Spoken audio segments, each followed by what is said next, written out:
Welcome to Medical Corner. Today we are going to talk about one of the most important metabolic disorder, which is diabetes mellitus. So starting with its definition, diabetes mellitus, it is metabolic disorder which is characterized by increase in blood glucose levels. As it is metabolic disorder, so there is defect or error in the metabolism of carbohydrates, fats and proteins. So if we talk about its statistics, it is one of the leading cause of mortality and morbidity all over the world. If we talk specifically about Pakistan, almost 10% of population is affected, which is around about 70 million. Diabetes mellitus is more common in India, China, US and Japan, etc. It is one of those diseases which are prevalent in developing and developed countries both. So now we talk about its etiology. This is the etiological classification of diabetes mellitus as per American Diabetes Association. So number one etiological factor is immune mediated diabetes mellitus, which is usually type 1 diabetes mellitus. And the most common immune mechanism which is involved here is type 4 sensitivity reaction. Next one is genetic defect of the beta cell functions due to the mutations in various enzymes. Next one is diseases of exocrine pancreas. For example, if a patient is suffering from chronic pancreatitis or pancreatic tumors, so they are most likely to develop diabetes mellitus. Next one is endocrine disorders, and the disorders which are included in these are Cushing syndrome and pheochromocytoma. Next one is drug-induced diabetes mellitus, as most of the drugs can cause diabetes mellitus. Those are steroids or beta blockers. Next one is recurrent infections, and the most common infections which can cause diabetes mellitus is congenital rubella or cytomegalovirus. Next one is genetic syndromes, and the syndromes which are included in these are Down syndrome and Klinefelter syndromes, etc.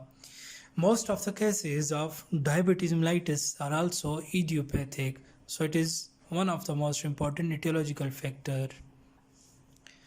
I have included gestational diabetes in the etiology as it is mostly due to the pregnancy, and gestational diabetes usually developed in the third trimester, and gestational diabetes is usually temporary. So now we move on to the risk factors of diabetes mellitus. So number one and the most important risk factor is obesity. Second one is hypertension.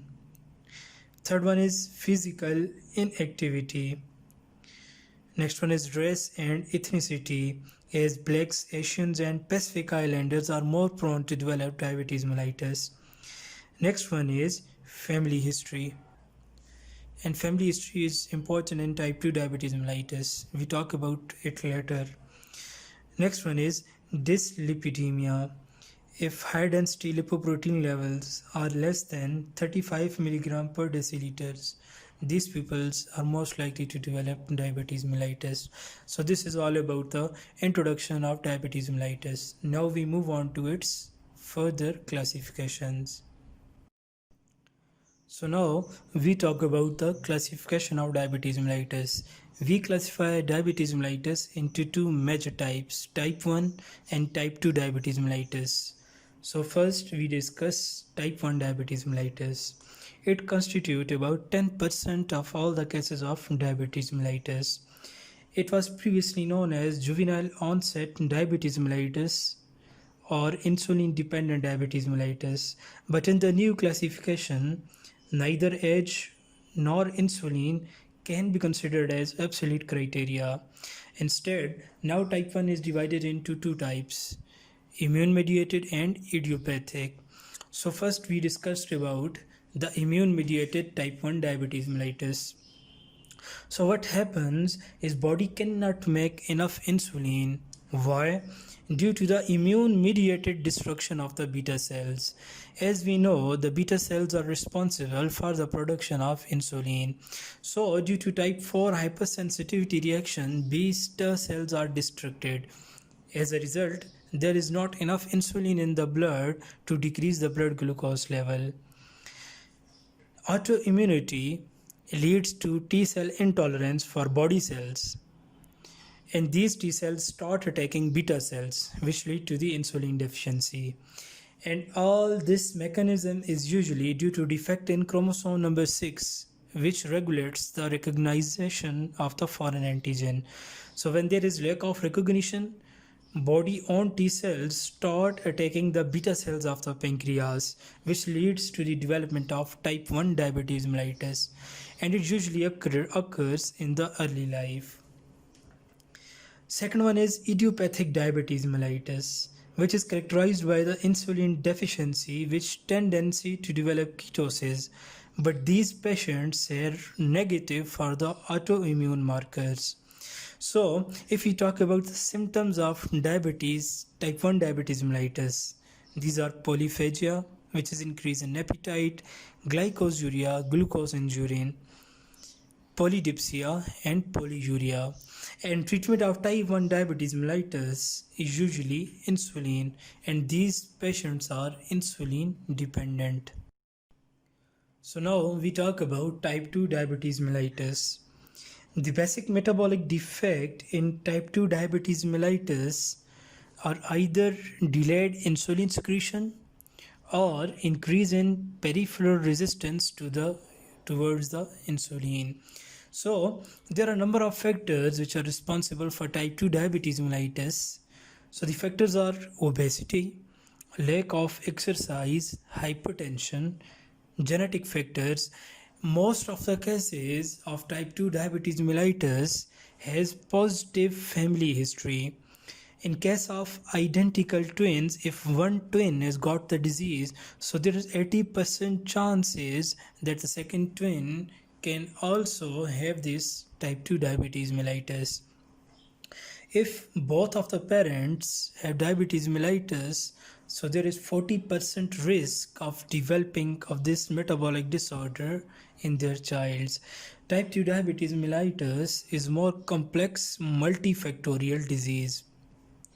So what happens in the pathogenesis is when insulin levels are low, pancreas start making more and more insulin, which causes compensatory hyperplasia and hypertrophy of the beta cells, which are good for the short-term control of the hyperglycemia.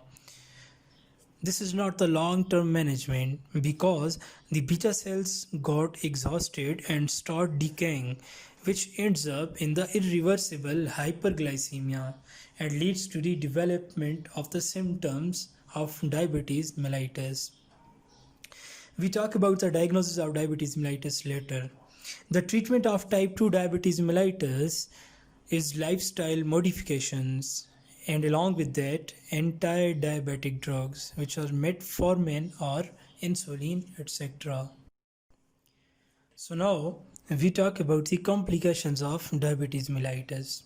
So there are two types of complications. Number one is acute metabolic complications, and acute metabolic complications of diabetes mellitus are usually medical emergencies. These are hyperosmolar, hyperglycemic, non-ketotic coma. Second one is diabetic ketoacidosis, which is one of the medical emergencies. And third one is hypoglycemia. And late systemic or the chronic metabolic complications or systemic complications are atherosclerosis, diabetic microangiopathies, diabetic neuropathies, diabetic nephropathies, diabetic retinopathies, and infections. So we talk about the acute metabolic complications, and in that we today discuss one of the most important acute metabolic complication, which is diabetic ketoacidosis. So diabetic ketoacidosis is the complication of type 1 diabetes mellitus, whereas hyperosmolar hyperglycemic non-ketotic coma is usually complication of type 2 diabetes mellitus. In diabetic ketoacidosis, there is failure to take insulin or increase in stress, and it is a medical emergency. So what happens during diabetic ketoacidosis is there is lack of insulin. So to compensate, there is lipolysis. Liver starts lipolysis. And when there is lipolysis, there is production of fats which lead to the production of free fatty acids. Liver take up these free fatty acids and make the ketone bodies. And two important ketone bodies are acetoacetic acid and beta hydroxybutyric acid. Both these are the keto acids. So both these leads to the increase in acidity of the blood. For this compensation, there is increase in breathing, and along with that, there is hyperkalemia. So this condition is known as diabetic ketoacidosis, when there is increased acidity of the blood.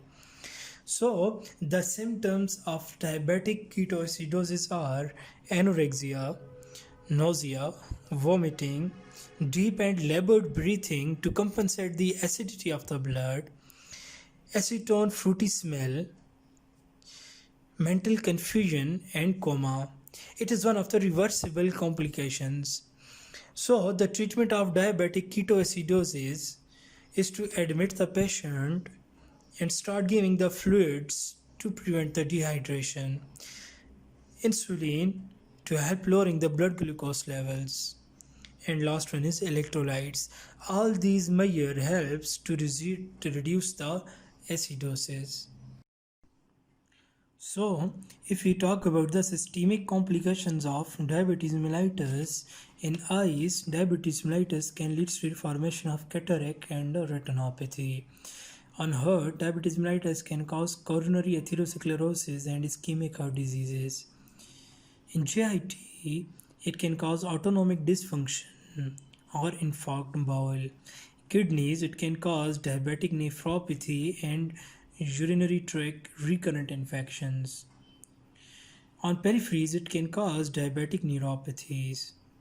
On vessels, it can cause occlusive atherosclerosis.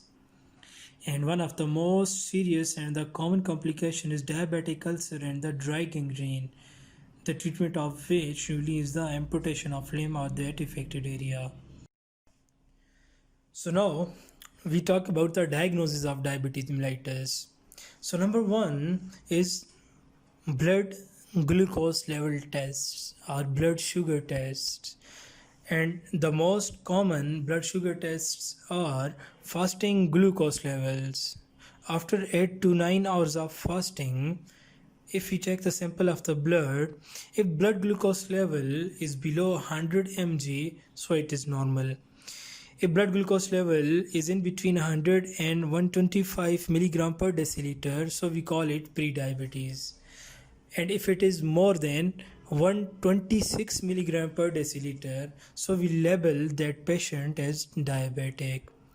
So if we talk about random blood glucose levels, if random blood sugar is more than 200 milligram per deciliter, so that patient is diabetic. Next test is oral glucose tolerance tests. In this test, samples are taken at the regular intervals, usually after 2 to 3 hours. And if blood glucose levels is above 160 milligram per deciliter, so that patient is diabetic. So next is urine testing, which is not for the diagnosis but to accomplish the stage or the state of diabetes mellitus. So in urine testing, we see glycosuria. We confirm it by dipstick method. This is the enzyme coated strip which turn purple when dipped in urine containing glucose, and there is presence of glucose in the urine usually in diabetes mellitus. So second one which we look after in the urine testing is ketonuria. It is usually for assessing the severity of diabetes mellitus. However, glycosuria and ketonuria both presence is the indicative of diabetes mellitus. And the most common test for the ketone-urea presence is Rothera's test and the Strips test. There are other tests which are also used for the diagnosis of diabetes mellitus is glycosylated hemoglobin, which is also known as HbA1c. If it is between 5 to 6%, we label that patient as pre-diabetic. And if it is more than 6.5%, so that patient is confirmed diabetic. As the HbA1c values are not changed within the gap of 2 to 3 or 5 for 1 week, so it is the indicative of diabetes mellitus in the past, usually 2 to 3 months. Next one is C-peptide assay. It is one of the marker which shows the conversion of proinsulin to insulin. So this is one of the most sensitive tests for the detection of either pancreatic beta cells are functioning or not. So to confirm that, we have to do C-peptide assay. So we do all these tests for the diagnosis of diabetes mellitus. So this is all about the hypermetabolic condition diabetes mellitus. If you like the video, kindly subscribe our channel and share it with your friends. See you in the next video. Thanks.